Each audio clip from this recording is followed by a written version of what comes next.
बाल ब्रह्मचारिणी है। अच्छा। उनकी विवाह हुई नहीं और इन्होंने मतलब विवाह करने से इनकार कर दिए साफ कि मैं नहीं संसार की ओर जाऊंगी 5 साल की उम्र से ही। पर्पस ही है मेरा कि मतलब ब्रह्म की प्राप्ति, तो समय तो लगेगा। एक आईएएस ऑफिसर बनने के लिए विद्यार्थी लोग 18 घंटे पढ़ते हैं, एक दिन में पढ़ते हैं कि नहीं। एक डीसी मतलब बनने के लिए जो जिला का मालिक होता है, आज जो पूरे ब्रह्मांड के अखिल ब्रह्मांड के मालिक हैं, उनको मैं प्राप्त करने चली हूँ तो क्या समय नहीं लगेगा। तो ऐसे लगता है 1 बजे हमारा समय है रात्रि बजरंगबली। तो मैं ऐसे जा रही हूँ तो पीछे से बजरंगबली हमको बुलाते हैं, नाम बोल के गीता गीता इधर सुनो। तो ऐसे करके मैं देखती हूँ तो साक्षात बजरंगबली खड़े हैं। तो उन्होंने कहा कि तुम डर क्यों रही हो, मतलब इशारा कर रहे हैं कि मैं हूँ ना साथ में, तुम डरो मत। अवस्था है, सूक्ष्म अवस्था, कारण अवस्था, महाकारण अवस्था और एक कैवल्य अवस्था। तो कैवल्य अवस्था में क्रम से जो अभ्यासी, जो साधक या साधिका क्रम से स्थूल आवरण को मिटा के सूक्ष्म आवरण में जाता है। साथियों, जैसे कि माता जी की जो आप कुटिया देख पा रहे हो, ये माता जी की कुटिया है, जंगल में यहाँ पर पहाड़ के ऊपर है। और ये हालांकि एसडीएम से परमिशन लेके, जिससे कि साधु, हालांकि एसडीएम से परमिशन बहुत मुश्किल से मिलती है, जो मिली है। और आपको कोशिश करूँगा पूरा माता जी को दर्शन कराऊंगा। तो पूरा आप देख पा रहे हो, पीछे हिमालय बर्फ है और पीछे पहाड़ भी जैसे आप देख पाएंगे, और हिमालय भी। और जैसे कि देख पा रहे हो, माता जी हनुमान जी का इष्ट है और ध्वजा आप देख पा रहे हैं। हाँ, कोई नहीं। साथियों, जैसे कि मैं माता जी के यहाँ स्थान के दर्शन करवाता हूँ और इनके गुरु जी का स्थान के दर्शन करवाता हूँ।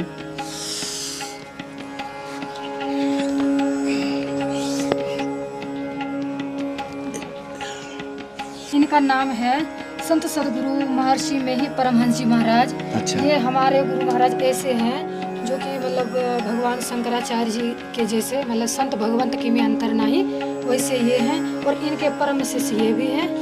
ये मतलब ये भी उन्हीं के मतलब प्राप्त कर लिए हैं।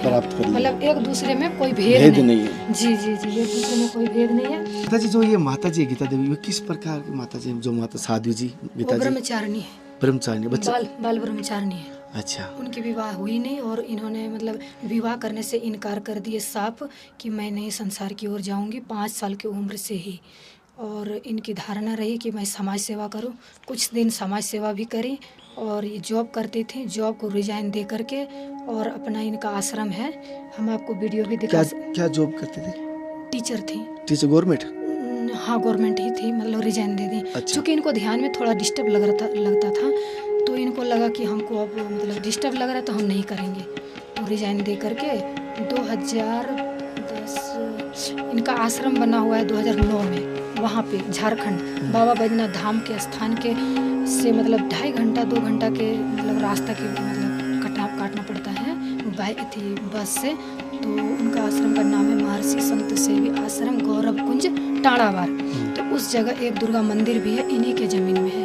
इन्हीं के पिताजी ने आश्रम के लिए भी जमीन दान दिया है और इनके मतलब 100 परिवार मतलब क्या कहते हैं इजमाल ज़मीन में दुर्गा मंदिर है, वो फेमस है।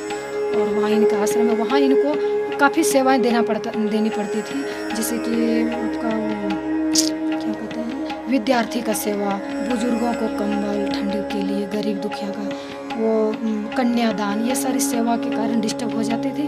इनको लगा कि हमें एकांतवास करना चाहिए। इनके अपने जन्म स्थान के बगल में भी अपनी कुटिया है, गुफा भी है और वहाँ आश्रम में भी गुफा है। तो उन दोनों जगह को त्याग करके इधर मतलब त्याग पत्र नहीं बल्कि थोड़ा सा समय मांग के कि हमको यहाँ थोड़ा ध्यान करना है। तो उत्तर काशी में हम लोग 9 साल रहते थे, 9-10 साल से उत्तराखंड में आए हैं। उत्तराखंड में आए 9-10 साल से। 9-10 साल से उत्तराखंड में हैं। जी माता जी। जी आप भी उनके साथ हैं? जी। तो माता जी, आपने शादी भी नहीं की? नहीं, मेरी शादी हो रखी थी। फिर आपने हमारे साथ थोड़ा सा मतलब नहीं बना घर में ना, तो हम सोचे अपना समय बर्बाद क्यों करूं। अच्छा, कितने साल शादी के साथ रहे थे आप? शादी के साथ ऐसे 2-4 साल तक तो रह ही गए। बच्चे नहीं? नहीं। उससे फिर आपने अलग? फिर हम अपना रास्ते को चेंज कर लिए। अच्छा जी। फिर घर वालों ने कुछ मना नहीं किया आपको? मना करने वाले तो करते ही है ना, घर वाला कैसे छोड़ देंगे भला। तो फिर माता जी से जब से हमारा लगाव हुआ, इनसे हमारा जान परिचय हुआ, तब से मेरे परिवार वाला को भी लगा कि नहीं, इनका सहारा कोई मिल गया तो उनको थोड़ा संतुष्टि मिली। अच्छा, आपको कितना समय हो गया अभी इस हम इनके साथ आने में, हमको 10 साल तो इधर आने में हुआ, 10 साल 12 साल के करीब हमारा घर छोड़ने में हो गया। 10-12 साल। आपकी जी। उम्र क्या है? मेरी उम्र है 33। 33। और जी। माता जी की? माता जी का होगा 45-6। अच्छा। 45-6। साथियों, जैसे कि माता जी के मैं दर्शन भी सत्संग कराऊंगा, लेकिन जैसे इन्होंने बताया, माता जी ने बताया कि गीता माता जी जैसे कि गवर्नमेंट टीचर होते हैं, उनका भी त्याग कर दिया और भजन साधना के लिए हिमालय में आए और सत्संग आपको कराऊंगा। जी जी। पहले माता जी मेरी तरफ से और समस्त भक्तों की तरफ से आपके चरणों में साक्षात दंडवत प्रणाम। माता जी, आपका शुभ नाम? मेरा गीता नाम है। गीता जी। माता जी, देखे जैसे कि मैं हिमालय में देखा हूँ, अधिकतर यहाँ पर संतों को, ऋषियों को देखा है और मैंने साधुओं को बहुत ही कम, ना के बराबर। पहली बार मेरे साधु आप मिले हो हिमालय के हाथ। हालांकि नीचे समतल स्थान पर तो बहुत है जगह, जैसे वृंदावन, वहाँ पर तो बहुत सारी साधु आई थी। तो आप साधु होकर हिमालय में आए तो क्या भाव के साथ आए? ऐसा क्या कारण हुआ कि आपको हिमालय अच्छा लगा, या क्या घटना घटी? बात यह है कि मेरी एक जिज्ञासा शुरू से, बचपन से रही कि मतलब जैसे 5 साल उम्र से ही हमारी ये जिज्ञासा रही कि मतलब संसार की तरफ मुझे नहीं जाना है, प्रभु के दर्शन होने चाहिए। प्रभु के दर्शन के लिए ही मैं मतलब, ऐसे मेरा आश्रम भी है झारखंड में, बाबा बैद्यनाथ धाम के बगल में, पर कोलाहल थोड़ा है, आवागमन का में ज़्यादा है ना, तो वहाँ पर साधना करने में हम डिस्टर्ब हो रहे थे। तो मेरी इच्छा हुई कि नहीं, कहीं एकांत स्थान में करूँ। तो फिर मैं उत्तरकाशी आ गई। उत्तरकाशी में भी एक कुटिया मैं बनाई हूँ। वहाँ पर फिर मुझे ऐसे लगा कि बद्रीनाथ में कुछ विशेष हो सकता है। किसी ने मुझे बताया कि शास्त्रों में भी लिखा हुआ है कि बद्रीनाथ में जो साधना की जाती है, तो जो 10 साल में जो हम नहीं कर पाएंगे, तो 1 साल में वो पूरा हो सकता है। वो 1 साल में वो पूरा कर सकते हैं। तो हमारी एक अंदर से जिज्ञासा तो थी ही। तो मेरे मन में हुआ कि मैं भी क्यों नहीं वहाँ जाके साधना करूँ। तो मैं आई, तो मैंने, हमको अच्छा लगा कि मैं यहाँ आध्यात्मिक उन्नति कुछ विशेष कर पाऊँगी। क्या मतलब, भक्ति की पूर्णता मुझे यहाँ होगी, ये हमारी धारणा है। और मेरा कुछ स्वार्थ नहीं है, बस मेरा एक ही स्वार्थ है कि नारायण का दर्शन हो जाए, गुरु तत्व को मैं अपने आप में प्रकट कर लूँ, पालूँ, बस यही मेरा ध्येय है। माता जी, आप शादी कब, कितनी उम्र में घर त्याग दिया था? क्या उम्र थी? गृह त्याग तो ऐसे तो 10 साल हुआ अपने वहाँ से, आश्रम से आने में हमारा 10 साल, 10वां साल। घर अपना घर त्याग दिया, जैसे अपने जैसे कि मैंने 5 साल की उम्र से हमारी मतलब वृत्ति रही कि मैं संसार की ओर नहीं जाऊँ, मुझे साधना करनी है और प्रभु को प्राप्त करना है, भगवान को प्राप्त करना है, हमको ब्रह्म को प्राप्त करना है। पर पढ़ाई थी बीच में ना, तो पढ़ाई इंटर, BA, MA तक मैं पढ़ी हूँ। तो उसमें तो घर ही रहना पड़ा हमको। घर के बाहर जैसे मैं दीक्षा ली, इंटर क्लास में मैं थी उस समय, मैंने उस समय दीक्षा ली है। तो दीक्षा लेने के बाद घर में हमको लगा कि यहाँ पे साधना नहीं हो पाएगी, तो घर के बगल में बाड़ी है, तो बाड़ी में हमारी एक झोपड़ी बना दी गई। मतलब कि मैंने, परिवार वाले इच्छा नहीं रहने पर भी हमारा जिद था, तो जिद के कारण से वो झोपड़ी बना दी गई। तो मैं वहीं पे साधना में, और एक बहन हमारी है, दोनों बहन मिलकर हम लोग साधना करते थे। अच्छा, अब वो भी साधु बनी? हाँ। वो कहाँ रहती है? वो झारखंड में आश्रम है, उस आश्रम में रहती है। हमारे यहाँ 2 बहन और 2 हमारा जो भतीजा है वो साधु है। अच्छा, एक परिवार से, एक ही परिवार से 2 बहनें, 2 भतीजे संत समाज में आए हैं, साधु बनी है और वो संत बने हैं। बड़ी माता जी, जैसे एक चीज़ बात कहते हैं, जो आपने कहा कहीं ना कहीं साधु बनते हैं तो कुछ ना कुछ एक ललायत होती है। आपकी बचपन से प्रवृत्ति थी इस तरफ आने की, लेकिन एक होता है कि कुछ ना कुछ प्राप्त करने की इच्छा होती है। क्या वो अभी प्राप्त हो गया, या अभी तक लगता है कि वो प्राप्त हो जाएगा? जो ब्रह्म है, ब्रह्म तत्व जो है, अंतिम सीढ़ी या अंतिम लक्ष्य जो है, वो हमें प्राप्त करने की इच्छा है। तो अंतिम लक्ष्य ये है, भगवान शंकराचार्य ने कहा है अद्वैत वेदांत में का जो उन्होंने प्रचार किया, अद्वैत वेदांत का, तो उनका एक ही रहा कि ब्रह्म सत्यम जगन मिथ्या। तो ब्रह्म ही सत्य है और सारा संसार झूठा है, मतलब मिथ्या है, स्वप्नवत है। तो ब्रह्म जो है वो सत्य है। तो उस सत्य को हमें मतलब साक्षात्कार करना है। जैसे माता जी बड़ी सुंदर बात की ब्रह्म सत्य है, जगत मिथ्या है, लेकिन हमारे भगत कहते हैं हर जीव में ब्रह्म को देखा, भगवान को देखा। जैसे आप में भी मैं वही भगवान देखूँ, मेरे ठाकुर जी इनमें भी वही देखूँ, इन पत्तों में भी वही देखूँ। इस तरह से तो पूरा सृष्टि भगवान के द्वारा बनाई गई, तो उसमें भगवान है, तो वो भी जी वो तो है, वो है बिल्कुल। पर जब माया बीच में आ जाती है ना, माया के कारण से हम उस ब्रह्म तत्व को पहचान नहीं पाते हैं। ये तो परमात्मा की ही सृष्टि है, परमात्मा ने ही सृष्टि की है, सारी सृष्टि उनकी है। उनको जब मौज हुआ, वो पहले एक ही थे, वेद में भी आया है, एको हम बहुत श्यामा, मैं एक हूँ बहुत बन जाऊँ। उनकी मौज हुई तो फिर वहाँ पे एक कंपन हुआ, और कंपन होने के बाद शब्द हुआ, तो उस शब्द को ही ओंकार कहते हैं, ओम। और उसी ओम से ब्रह्मा विष्णु महेश की सृष्टि हुई। सबसे पहले 3 देव बने, इसके बाद तीनों देवों को काम दिया गया। ब्रह्मा को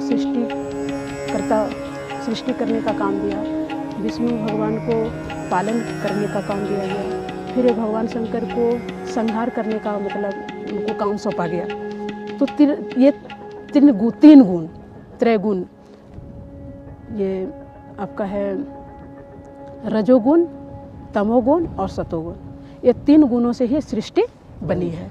तो ये बात है कि मतलब जैसे कि आपने कहा कि सब ब्रह्म ही है, ब्रह्म इसमें भी देखो, जैसे गोस्वामी तुलसीदास जी महाराज ने भी कहा है कि मतलब सिया राम मैं सब जग जानी, करहूँ प्रणाम जोड़ी जुग पानी। मैंने सिया राम सब जग, पूरे जग में सिया राम मैंने जानना चाहिए, देखना चाहिए। जी। ये तो है, पर माया के कारण से हम देख नहीं पाते हैं। द्वेष हमारे अंदर में है, ईर्ष्या है, फिर विकार है, विषयों के चंगुल में हम फंस जाते हैं, विषयों के बाजार में हम भटके रहते हैं, जिसके कारण से हमको वो ज्ञान नहीं हो पाता है कि इसमें वो ब्रह्म है। अगर हम जान जाएं कि इसमें भी ब्रह्म है, हमारे में भी ब्रह्म है, तब फिर झगड़ा झंझट भी तो नहीं होगा आपस में। सबको ब्रह्म मानेंगे तो हम तो एक दूसरे को आदर करेंगे। लेकिन आज हम समाज में भ्रष्टाचार, अत्याचार, अनाचार, व्यभिचार क्यों हो रहे हैं? द्वैत के कारण से। तो द्वैत तभी मिटेगा जब हम साधना करेंगे। अच्छा। साधना करके अंतिम अवस्था को हम प्राप्त कर लेंगे। वो अंतिम अवस्था है कैवल्य अवस्था। मतलब एक सीढ़ी होती है, सीढ़ी के माध्यम से जैसे एक स्थूल अवस्था है, सूक्ष्म अवस्था, कारण अवस्था, महाकारण अवस्था और एक कैवल्य अवस्था। तो कैवल्य अवस्था में क्रम से जो अभ्यासी, जो साधक या साधिका क्रम से स्थूल आवरण को मिटा के सूक्ष्म आवरण में जाता है, फिर सूक्ष्म आवरण को मिटा करके उसको फिर आप कारण आवरण में जाएंगे, फिर कारण को मिटा के महाकारण आवरण में, महाकारण भी मिट जाता है, फिर कैवल्य में हम पहुंच जाएंगे। और कैवल्य भी वहाँ मिटता है, कैवल्य का भी मतलब नष्ट होता है। और जब हम ब्रह्म कैवल्य में जाने से होता है क्या, वहाँ पर ब्रह्म के दर्शन हो जाते हैं। अच्छा। कैवल्य मंडल में कैवल्य अवस्था जिसको प्राप्त हो जाता है, वहाँ ब्रह्म के दर्शन हो जाते हैं, पर उससे मिलते नहीं हैं। द्वैत वहाँ बना रहता है। द्वैत मिटाने के लिए आपको कैवल्य मंडल को भी हटाना होगा। हटा के फिर आप ब्रह्म मिल के, ब्रह्म और आप एक हो जाएंगे। जीव और पीव मिलके एकत्व दशा को प्राप्त कर लेते हैं। वही अद्वैतता अवस्था।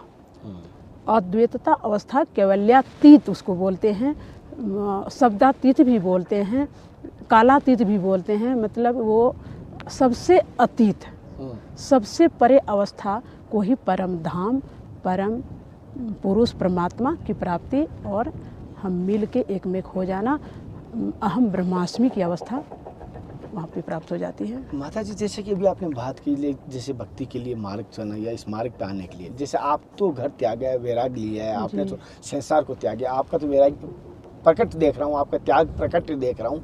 अन्यथा कोई माता साधु मुझे इस हिमालय में दिखाई नहीं देते, कोई रहते नहीं। आप ही अभी अगर देखे तो आपकी कुटिया है इस हिमालय में, अभी मैं इस पहाड़ पर भी देखूं तो आपकी एक कुटिया है। तो जो गृहस्थी में रहती मेरी माताएं बहनें, जो माया से पीड़ित है, जो कह सकता हूँ सभी चीज़ों में प्रीत है, अपनी पत्नी धर्म भी निभा रही है, अपने साथ साथ अपने माया भी है, बच्चों का लालच पालन कर रही है, लालसा भी जुड़ती है, ममता भी जुड़ती है, तो वो कैसे भगवान को प्राप्त कर सकती है आपकी तरह? वो भी कर सकती हैं। आप तो त्याग किया, वो बिना त्याग को कैसे कर वो पाए? भी कर सकती हैं। मार्ग बताइए। घर ही में जोग घर ही में भोग, घर तजी बन नहीं जावे, और घर के गए कल्पना उपधे, बन के गए कल्पना उपधे तब कहाँ समावे। कह रहे हैं कि घर में बहुत अच्छी बात बताई आपने। घर में ही जोग और घर ही में भोग, घर तजी बन नहीं जावे, बन के गए कल्पना उपधे तब दो कहाँ समावे। कह रहे हैं कि घर में जोग भोग घर ही में है, मन हमारे साथ है। सबसे बड़ी बात तो ये है, हम कहीं भी जाएंगे मन हमारा साथ जाएगा। हम जंगल आ गए तो जंगल भी मन आया है। मन का काम ही है खुरापत करना। मन ही तो सब है जो कि संसार में भटकाता है, विषयों में भटकाता है। तो इसीलिए अगर हम एक मन को बस कर लेंगे, भगवान आपका स्वामी रामकृष्ण परमहंस जी महाराज ने कहा है, ध्यान करो कोने में, मन में और बन में। ध्यान करो कोने में, हाँ, मन में और बन में, 3 स्थान बताए। तो 3 इसमें भाव ये है कि अगर कोई जंगल नहीं जा सक रहे हों, अगर उनको मतलब समय नहीं मिल पा रहा है कि गृहस्थी में है, कर्तव्य पालन करना है, बाल बच्चे हैं, हर तरह के मतलब उनके साथ कर्तव्य हैं, तो वो तो घर छोड़ के नहीं जा पाएंगे। तो इसलिए उनके लिए कहा कि मतलब आप घर के कोने में ध्यान कर सकते हो। एकांत चाहिए, एकांत मन में। तो मन में भाव ये है कि वो भी एकांत हो। एकांत मतलब मन भी एक होता है जिसकी जगह नहीं होगा। हाँ, एक कमरा हो जैसे। हाँ, एक ही कमरा हो गृहस्थी के लिए। जैसे अब गृहस्थी है तो वो घर बाहर तो नहीं जा सकेंगे, तो ये एकांत स्थान, ऐसा नहीं कि अब कोना ही होना चाहिए, पर कोई एक स्थान चुन ले जिसमें कि कोलाहल ना हो, उसमें बैठ जाए साधना करने के लिए, पूजा करे, ध्यान करे, जो करे। और जंगल जाने के लिए होता है कि जैसे हम लोग आए हैं, हम आए, हमारे आने का एक कारण रहा कि जैसे हमारा आश्रम है, आश्रम में बहुत तरह की बातें हो रही थी, सेवाएं होती थी, लोग आना जाना करते थे, तो हम वहाँ के संचालिका मैं थी। मैं वहाँ की संचालिका रहने के कारण से हमको समय नहीं मिल पाता था, जिसके कारण से हमको लगा कि हम यहाँ पे साधना नहीं कर पाएंगे, इसलिए हमको छोड़ना पड़ा। और जैसे कि जिसको अनुकूल घर है, अनुकूल परिवार है, वो घर ही में कर सकते हैं। अच्छा, ये बात है। माता जी, जैसे जो जिस मार्ग पे गया वही बता सकता है। जैसे अभी आपने प्रसाद बनाया था खीर का, जो खीर खाया है वही बता सकता है कितनी मीठी, कैसी स्वादिष्ट है। हाँ, बिल्कुल। सत्य वचन है। तो आप इस मार्ग में आए हो, साधु बनी हो, तो आपके जीवन का अनुभव कैसा रहा? जीवन में अनुभव, जीवन का तो यही अनुभव हमको लग रहा है कि संसार में सुख नहीं है। ये अनुभव हमको मतलब जो भी थोड़ा बहुत भी अनुभव है, तो संसार में कहीं भी हम सुख और शांति को खोजेंगे, शांति की खोज में अगर हम निकलते हैं संसार की ओर बाहर, तो वहाँ शांति और कल्याण या फिर आप सुख जो एक चीज़ है उसको हम नहीं पा सकते हैं। ये तो मैं देख रहा हूँ, रियल में सुख संत जंगल में या एकांत में संतों के चरणों में प्राप्त होता है कि संतोष मिल जाता है कि असली मंजिल यही है जी। और जो आध्यात्मिक में जो बैठ करके हम जो ध्यान करते हैं, साधना करते हैं, उसमें जो हमको एक शांति मिलती है, वो चंचल में बाहर के विषयों में वो हमको नहीं मिलता है, वो शांति हमको नहीं मिलती है। अच्छा, तो ऐसे हमको लगता है कि जितना एकांत हो जाए, जितनी साधना में हम समय दे पाएँ, वो ज़्यादा हमको लगता है मेरा समय का सदुपयोग हो गया। और थोड़ा सा भी चंचल हो जाता है, थोड़ा सा भी कोई आ गए, समय हमारा बीत जाता है किसी के साथ, तो उस दिन हमको लगता है कि आज हमारा कुछ खो गया, ऐसा लगता है। ऐसा लगता है। हाँ, तो यही बात है। बड़ी बात है कि रियल में साधना एकांत में होती है। और महाराज जी जैसे आप माता जी ने जैसे बताया है कि सुख और शांति जो यहीं मिल रहा है, सुकून जो है वो यहीं मिल रहा है, इस मार्ग पे मिल रहा है। संसार की तरफ जाने से मनोरंजन भला ही हो, लेकिन आत्मरंजन नहीं हो पाता। ना, बिल्कुल बिल्कुल सत्य बात है, ये बात सारा आपकी देखूं, आत्मरंजन के लिए जंगल में एकांत में आप आए, मनोरंजन संसार में। माता जी जैसे कि हर कभी कभी ऐसा होता है, यहाँ सुना है मैंने संतों से कि यहाँ पर 7 चिरंजीव जो अमर है वो यहीं रहते हैं और अलोक संत भी रहते हैं। क्या आपने कभी उनके दर्शन कभी हुए, कभी आपको ऐसा? ऐसे तो दर्शन तो नहीं हुए हैं, पर जब मैं 2019 में मैं आई थी, तो आने के पहले आने के पहले जब आश्रम में मैं थी तो उस समय हमारी इच्छा हुई कि मुझे जाना है एकांत वास करने के लिए, साधना के लिए बाहर ही जाना है। तो उसमें थोड़ा सा हम लोग के यहाँ ना मतलब एक नियम है, हम एक हमारा कोई संप्रदाय नहीं है, ठीक है ना, ना ही कोई पंथ या मत जो भी ये कुछ नहीं है। जो हमारे गुरु महाराज ने कहा कि सब संतों का जो विचार है, सब संतों का जो मत है वही हमारा मत है। तो संत मत एक तरह से मानिए कि संत मत हम लोग मानते हैं। तो संत मत में एक हमारे गुरु महाराज ने ऐसा नियम मतलब बनाया, नियम के ऐसे भी हमारे घर में भी ऐसा होता है कि कहीं भी हम लोग जाते थे ना तो कोई हमारे साथ में पिता हो, भाई हो, भतीजा हो, बहन का लड़का हो, कोई भी मैंने साथ में जाते थे। तो अकेले हम लोग इधर उधर नहीं जाते थे। तो जब इधर हमको एकांत में साधना करने के लिए आना है तो उसमें हमको लगता था कि हमको तो अकेला जाना पड़ेगा। तो अकेला जाना पड़ेगा तो फिर कहाँ रहेंगे, आजकल तो बहुत भ्रष्टाचार, अत्याचार, अनाचार, बेविचारे सब हो रहे हैं, हम अकेले कहाँ जाएंगे। हमको भय लगा थोड़ा सा, तो भय लगा। तो उसमें ऐसे आप तो धर्म को मानते हैं इसलिए मैं बताती हूँ। तो भय लगा तो चिंता हो गई, अवश्य। हाँ, चिंता हो गई। तो फिर जाना तो ज़रूर है, क्योंकि हमको तो यहाँ लक्ष्य की प्राप्ति हम नहीं कर पाएंगे, ये मेरी धारणा थी। और हमको ऐसा नहीं लगता है कि हम भविष्य में दूसरा जीवन हमको चाहिए, मैंने दूसरा जन्म और चाहिए, ये हमारी इच्छा नहीं है। इसी जीवन में ब्रह्म की प्राप्ति हो, ये हमारे अंदर में इच्छा है, पर हम किसी को बताना नहीं चाहते हैं। लेकिन इस बार जो परमिशन के कारण से ना कहीं कहीं मतलब हमको ये लड़ाई करनी पड़ी और मुझे बताना पड़ा कि हमारी ये धारणा है, मेरी बात को मान जाओ। हमको परमिशन नहीं मिल रही थी यहाँ पे, शीतकालीन में रुकने के लिए महिलाओं का अलाउ नहीं है, तो हमें भी नहीं मिल रही थी। एसडीएम डर रही थी कि महिला आप 2 रहेंगे, सुरक्षा कहाँ से मैं करूँ, सुरक्षा की बात है, और यदि कुछ घटना घट जाती है तो मेरे पे सब रिक्शा आ जाएगा, इसलिए मैं नहीं दे पाऊँगी। तो फिर मैंने उनको कहा कि आप डरिए मत, क्योंकि मेरे साथ बजरंगबली का सहारा है, गुरु महाराज हमारे साथ हैं। तो वो फिर नहीं मानी। तो मैं डीएम के पास मैं गई, तो एडीएम हमको साथ दिए। डीएम नहीं मिले। डीएम मिली, उसमें लेडीज थी? नहीं, है तो जेंट्स। वो एसडीएम लेडीज हैं, कुमकुम जोशी। तो वो डर रही थी, वो दी तो वही। अभी परमिशन तो उन्हीं के माध्यम से उन्होंने ही हमको परमिशन दी है। आपके बारे में जिक्र कर रहे थे। हाँ, तो परमिशन तो उन्होंने ही दी है, पर एडीएम का सहारा हमको मिला। और सब कुछ लोग हैं जो हमको मदद किए हैं, सपोर्ट किए हैं, तब यहाँ हमको सब मैंने मिला है। तो वहाँ से जब मैं निकल रही थी तो अकेले मैं कहाँ जाऊँ, कहाँ रुकूँ, एक महिला होकर के मैंने बहुत भय लग रहा था। तो चिंता हो गई। तो उसमें एक दिन मैंने ब्रह्म मुहूर्त में साधना, हम लोग 3 बजे उठते हैं नियमवत। यहाँ तो मेरा नियम कुछ और है, पर एक सामान्य ढंग से 3 बजे आप ब्रह्म मुहूर्त में हम लोग को उठना पड़ता है। तो 3 बजे उठ के साधना किए। साधना करने के बाद फिर ऐसे हमको ऐसा लगा कि थोड़ा सा मैंने तंद्रा अवस्था, नींद आ गई होगी। तो उसमें हम स्वप्न देखे उसमें बजरंगबली। तो मैं ऐसे जा रही हूँ तो पीछे से बजरंगबली हमको बुलाते हैं, नाम बोल के, गीता इधर सुनो। तो ऐसे करके मैं देखती हूँ तो साक्षात बजरंगबली खड़े हैं। तो उन्होंने कहा कि तुम डर क्यों रही हो, मतलब इशारा कर रहे हैं कि मैं हूँ ना साथ में, तुम डरो मत। तब मुझे उस नींद तुरंत टूट गई है। बोले बजरंगबली का कहना, मतलब उन्होंने कहा कि मतलब अब डरो मत, मैं तुम्हारे साथ हूँ।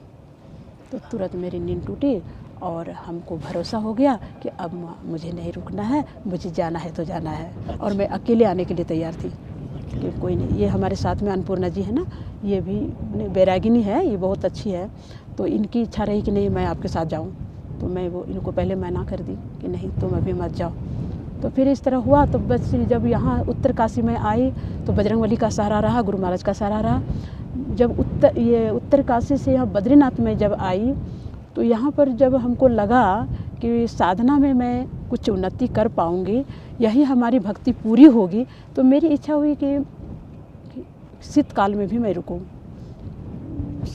आसन मतलब टूटना नहीं चाहिए।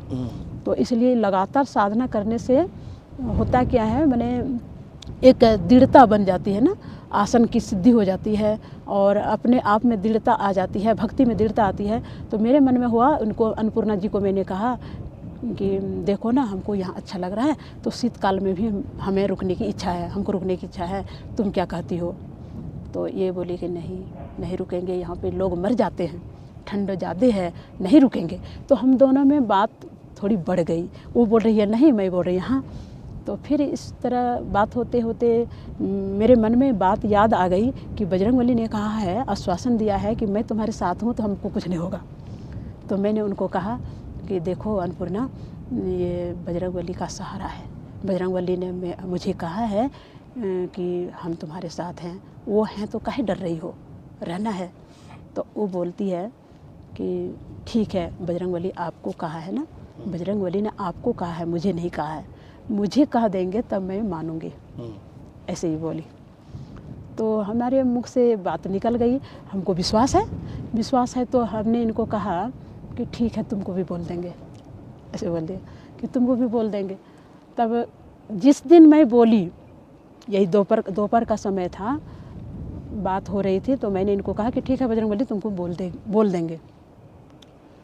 उसी रात सोए हम लोग दोनों, और 4 बजे ब्रह्म मुहूर्त में ये भी सपना में देखती है, साक्षात बजरंगबली का दर्शन करती है, ये अन्नपूर्णा जी दर्शन करती है।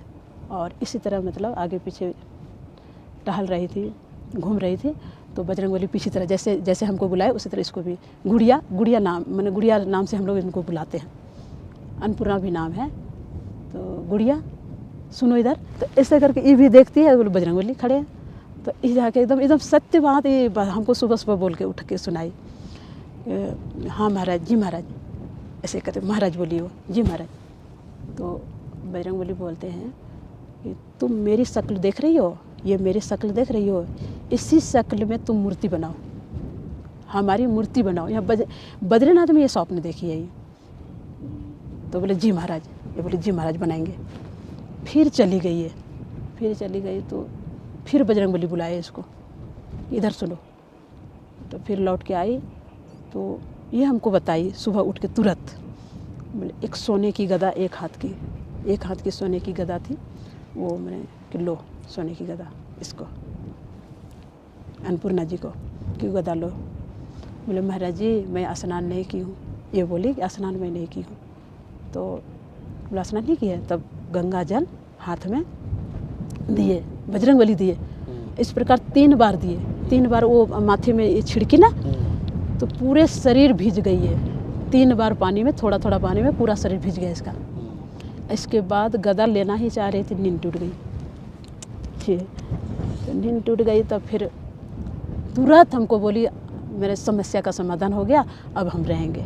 बात पूछना चाहता हूँ, जैसे कि हालांकि माफ़ी चाहता हूँ, इस बात में कोई गलती हो तो मुझे माफ़ जी। तो मैं छोटी सी लेकिन ये हम स्वप्न की बात मैं बताना नहीं चाह रही थी, पर आप लोग भी भक्त हैं तो मैं बता दी। माता जी और हनुमान जी का बड़ा जी कुल रहता हूँ। माता जी, जैसे एक बात होती है, सबसे बड़ी हमारी साधना में साधक की, संत की, साध्वी की एक बड़ा अहम होता है जीवन की दिनचर्या जी। पूजा पाठ या जो भी हम करते हैं, ध्यान साधना, वो अनिवार्य होती है। जी। और जैसे कि आपकी ध्यान साधना दिनचर्या किस प्रकार की होती है, और कहना नहीं चाहिए मैं सवाल इसलिए, और जिस समय मासिक धर्म होता है उस समय आप किस प्रकार करते हैं? उस समय जो है ना, ऐसे तो साधना जो 2 तरह की होती है, एक स्थूल साधना और एक सूक्ष्म साधना। तो स्थूल साधना में भेद है थोड़ा, मतलब जैसे पीरियड के बारे में आप बोले, मासिक धर्म के लिए, तो उसमें थोड़ा सा मानना पड़ता है। जैसे हम लोग ग्रंथ को नहीं छुएंगे, ग्रंथ को नहीं छूते हैं स्थूल रूप से, फोटो को, भगवान को भी नहीं छूते हैं, मंदिर भी नहीं जाते हैं, वो तो जाने आने की बात हुई ना। साधना तो मानसिक होती है। सूक्ष्म साधना के लिए सिर्फ बैठना है हमको, तो बैठ के साधना हम कर सकते हैं। और आपकी दिनचर्या कैसे होती है? सुबह से उठने से, क्या यहाँ पर हिमालय में आपकी, हिमालय में आपकी सुबह से यहाँ की दिनचर्या हमारी थोड़ी, मतलब जब आए हैं, मतलब पर्पस ही है मेरा कि मतलब ब्रह्म की प्राप्ति, तो समय तो लगेगा। एक IAS ऑफिसर बनने के लिए विद्यार्थी लोग 18 घंटे पढ़ते हैं, एक दिन में पढ़ते हैं कि नहीं? एक DC मतलब बनने के लिए जो जिला का मालिक होता है, आज जो पूरे ब्रह्मांड के, अखिल ब्रह्मांड के मालिक हैं, उनको मैं प्राप्त करने चली हूँ, तो क्या समय नहीं लगेगा? तो ऐसे लगता है। 1 बजे हमारा समय है रात्रि। अच्छा। रात में 1 बजे अलार्म मैं लगा दी हूँ, वो 1 बजे अलार्म बजता है, उसमें हाथ पाँव धो के बैठना होता है। कभी अगर देर से सोना होता है 9 बजे मैं सो जाती हूँ। अच्छा। प्रसाद पाके, प्रसाद तो रात में लेती नहीं, दूध वगैरह हुआ तो ले लिए, तो 9 बजे सो जाने से ना 1 बजे हम फिर उठ जाएंगे, तो फिर वही 7 बजे तक रहता है, 1 से 7 बजे तक। तब इसके बाद फिर 7 बजे के बाद अपना जो दिनचर्या है, स्तुति प्रार्थना भी करते हैं। 1 घंटा लगता है स्तुति प्रार्थना में। फिर आपका बाल भोग जलपान होता है। इसके बाद फिर 10 से बैठते हैं 12 तक। अच्छा। ये दिनचर्या 12-1 जैसा हो, जिस तरह टाइम रहता है। मान लीजिए कि 10 बजे बैठ गए तो 1 बजे अभी का टाइम है 1 बजे हम लोग। अच्छा। क्योंकि 1 बजे उठने से ना ठंडा भी लगता है ना, सुबह नहीं उठ पाते हैं, तो सुबह नहीं कर पाते हैं, तो लेट बैठते हैं तो लेट उठते हैं। अच्छा। तो 1 बजे उठ जाते हैं साधना से। फिर प्रसाद पाए, प्रसाद पाने के बाद फिर 2:30 बजे 3 बजे बैठते हैं। अच्छा। तो 2:30 बजे या 3 बजे बैठे तो फिर 5 बजे उठते। और महाराज जी 5 बजे आसन कौन सा, सूक्ष्म आसन लगा तो कौन सा? आसन तो भगवान कृष्ण का भी है, गुरु महाराज भी बताए हैं ना, ऐसे आसन हम लोग बैठते हैं। ये आसन है, ये आसन ये आसन है ये। अच्छा, इसी आसन एक आसन ये है और एक आसन और है जो उसमें हार्ड होता है। पद्मासन। हाँ, पद्मासन भी है और एक और आसन है, उकड़ू आसन उसको बोलते हैं। हाँ। उकड़ू आसन तो वो भी करते हैं हम। अच्छा। तो ये होता है। तो खैर क्या बोलना, ये सब तो साधना के बारे में हम बोलना नहीं चाहते हैं, पर नहीं माता जी, इसे कि बहुत सारी भाई, बहुत सारे साधक इसलिए इस मार्ग पे आना चाहे ना, उनके लिए बहुत ही एक गुड रहस्य बनता है और उनको ये पता चलता है कि इस मार्ग में आने से कितना आनंद है। जैसे मैं कहता हूँ इस मार्ग में बड़ा आनंद है आध्यात्मिक मार्ग में, और असली जीवन जीना मैंने अब सीखा है कि जब संतों के दर्शन करता हूँ, माता जी के दर्शन करता हूँ, ऐसा लगता है मेरा जीवन जो आपके साथ अभी आधा घंटा सत्संग कर रहा हूँ, 1 घंटा ना, अभी 2 घंटे जो भी हुआ आपके साथ बैठा हूँ इस कुटिया में आपकी, तो मुझे लगता है मेरा जीवन का जितना जीना था वो आज ही जिया हूँ, और ज़िंदगी का आखिरी दिन समझ के जीता हूँ। जितना जीना है ना बस आज ही जी लेता हूँ, क्योंकि कल का कुछ भरोसा नहीं है। और मैं तो ये चाहता हूँ जब मेरी प्राण जाए संतों के चरणों में जाए, धार्मिक स्थान पे जाए, बस और किससे नहीं चाहिए जीवन। इसीलिए तो आपका हमने देख के हमको लग रहा है कि आप लोग भक्त टाइप के हैं। नहीं माता जी, बड़ा ऐसी होती है। और हाँ, भगवान से कहता हूँ कुछ नहीं चाहिए, सर्वे भूते हिते रहता, सबके काम आ जाऊँ, ये शरीर चाहे किसी प्रकार भी आए चाहे, और किसी से कुछ नहीं चाहिए, मतलब मेरे शरीर से किसी को दुख नहीं होना चाहिए, मेरी वजह से किसी को दुख हो जाए इससे अच्छा उस स्थान को त्याग देना चाहिए। चाहे घर हो, चाहे समाज हो, चाहे कोई भी हो, जहाँ मेरी वजह से किसी दुख हो वो मेरे को अच्छा भी नहीं लगता। तो सोचता हूँ किसी के काम आ जाऊँ। और आपके दर्शन करके ऐसा लगा कि माँ आदिशक्ति के रूप में कहूँगा, मुझे अच्छा लगा बहुत ही। और हनुमान जी का जब जिक्र किया था तो ऐसा लगता है कि मेरी बहना की तरह लगे। जब हनुमान जी बात कही ना तो मुझे ऐसा लगा मेरी छोटी बहना हो आप। और असलियत में बात बताऊँ, जो अपनी गीता नाम है और रियल में मुझे इस दुनिया को दिखाने वाली मेरी जन्मदाता माता जी का नाम भी गीता देवी है। और बड़ा खुशी हुई। और माता जी, अब जैसे बहुत सारे भगत आपको देख रहे हैं, शादियों माता बहनें भी देख रही, आप क्या कहना चाहोगे उनको हमारे धर्म की यात्रा को लेके और उनको सद्मार्ग को लेके? दर्शकों से यही है निवेदन कहिए या फिर जो भी मतलब दर्शकों से मेरा ये कहना है कि परमात्मा की भक्ति किसी भी स्थिति में, किसी भी परिस्थिति में, कहीं भी घर में या परिवार में या जंगल, जहाँ भी मतलब मैंने आपको समय मिले, घरवार परिवार को छोड़ने के लिए नहीं बोलते हैं हम लोग। घरवार परिवार, रोजगार, व्यापार सबको करते रहिए। परिवार में रह कर के भी आप भजन कर सकते हैं। ये नहीं सोचना है, दर्शकों के लिए मैं कह रही हूँ कि ये नहीं सोचना है कि जैसे मैं आ गई हूँ जंगल तो जंगल में ही तपस्या करने से भगवान मिलेंगे, ऐसी बात नहीं है। आप देखेंगे कबीर साहब घर में ही पैदा हुए थे, अवतार लिए थे। आपका गुरु नानक साहब भी घर ही में और गृहस्थी में ही रह कर के ब्रह्म को प्राप्त किए। मीराबाई भी पहले तो शादी उनकी हुई, फिर बाद में भगवान की भक्ति में ऐसी रम गई कि परम संत बन गई। तो इस तरह मतलब बहुत ऐसे उदाहरण हैं जो घर ही में रह कर के, परिवार रोजगार में रह कर के, बाल बच्चों के साथ रह कर के वो भगवान के भजन करके भगवान को प्राप्त किए हैं और संतत्व को प्राप्त किए हैं। तो यही है, आशा है कि दर्शकों से कि मतलब वो ये हमारी ओर से ये बात, ये शिक्षा ग्रहण करें। हाँ, ग्रहण करे कि मैंने घर में रह करके भी आप कर सकते हैं। और यदि आपको इच्छा है कि नहीं भाई हमको जंगल भी जाना है, तो उसके लिए भी मना नहीं है, आप आ सकते हैं जंगल में भी, आप जाके इस तपस्या कर सकते हैं। जैसे कि माता जी एक बात, जैसे हम जो धर्म की यात्रा करें जिसमें संतों के दर्शन भी हो जाते हैं, संत सेवा भी हो जाती है, ये मार्ग किस प्रकार का है? बहुत अच्छा काम कर रहे हैं आप, पर ये स्थूल सेवा, ये आप जो कर रहे हैं ना, तो ये स्थूल सेवा कर रहे हैं। सूक्ष्म सेवा कैसे होगी? सूक्ष्म सेवा भी करना चाहिए, मतलब मैंने सूक्ष्म भक्ति, जैसे ये आप जो कर रहे हैं, स्थूल सेवा से होता है कि आप पुण्य मिलेगा आपको। आप पुण्य के लिए कहा गया है, मतलब भगवान कृष्ण कहते हैं कि छीने पुण्य मर्त्यलोके विसंति।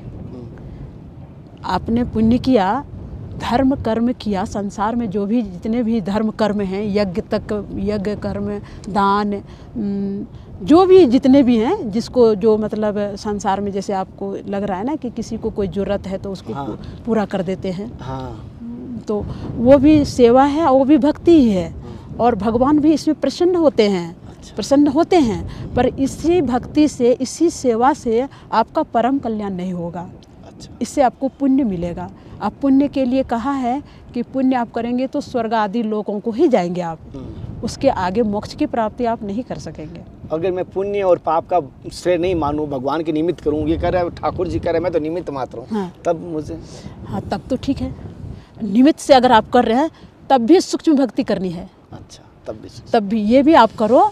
ब्रह्मार्पणम नहीं है, ब्रह्म को ही अर्पण करके, ब्रह्म ही हवीर है, ब्रह्म ही अग्नि है, सब ब्रह्म ही है, होता भी ब्रह्म ही है, करता भी ब्रह्म है, सब ब्रह्म ही है। ऐसे भाव से आप कर रहे हैं, वो तो अच्छा कर रहे हैं, वो बढ़िया है कि आपकी जो है ना रास्ता, आपका जो रास्ता है वो क्लियर हो रहा है। पर सूक्ष्म भक्ति में आपको वो सरलता से, मैंने ये जो संस्कार बना आपका, इस संस्कार के कारण से आप सूक्ष्म की राह में आप अग्रसर ज़्यादा हो जाएंगे। धन्यवाद। तो इसलिए लेकिन सूक्ष्म मार्ग में आपको जाना चाहिए, जब आपकी इस तरह धारणा है ना। तो माता जी, ठीक है, अब भूल चूक ये सत्संग में माफ़ करना। साथियों, जैसे माता जी से मैंने सत्संग लेने की कोशिश की और साथ साथ माता जी ने अपना अनुभव बताया, और मैं देखा हूँ हिमालय में मुझे पहली बार साधु जी के, माता जी के दर्शन हुए, और बड़े ही दुर्लभ, ये मेरी गुरु कृपा, मेरी हरि कृपा, मेरे ठाकुर जी कृपा से हुए हैं, बद्रीनाथ जी की कृपा से हुए, अन्यथा मेरे को हिमालय में आशा भी नहीं थी कि साधु जी के दर्शन होंगे। और माता जी को भी जैसे यहाँ पर आए हैं तो ये भी भय डर किसी चीज़ का नहीं है, हनुमान जी इनके साथ है, जैसे कि कह सकते हैं जिनके पीछे महाबली का हाथ हो और उसका तो कोई बाल भी बांका नहीं कर सकता। उसी प्रकार माता जी अपनी साधना के लिए आए हैं हिमालय, और माता जी ने अपनी गस्ती में भी कहा है कि भजन कर सकते हो, साधना कर सकते हो, और अगर फिर भी मन ना लगे तो एकांत में ज़रूर जाइए। और आज की सत्संग के आपको कैसी लगी कमेंट करके ज़रूर बताना। अगली सत्संग के साथ फिर मिलते हैं, तब तक जय हिंद, वंदे मातरम, हर हर महादेव, हर हर कृष्णा। हे नाथ, हे मेरे नाथ, मैं आपको बोलूँ नहीं, जय गुरुदेव, जय बद्री विशाल की, जय माता साध्वी जी की, जय गीता देवी। धन्यवाद आप लोग को।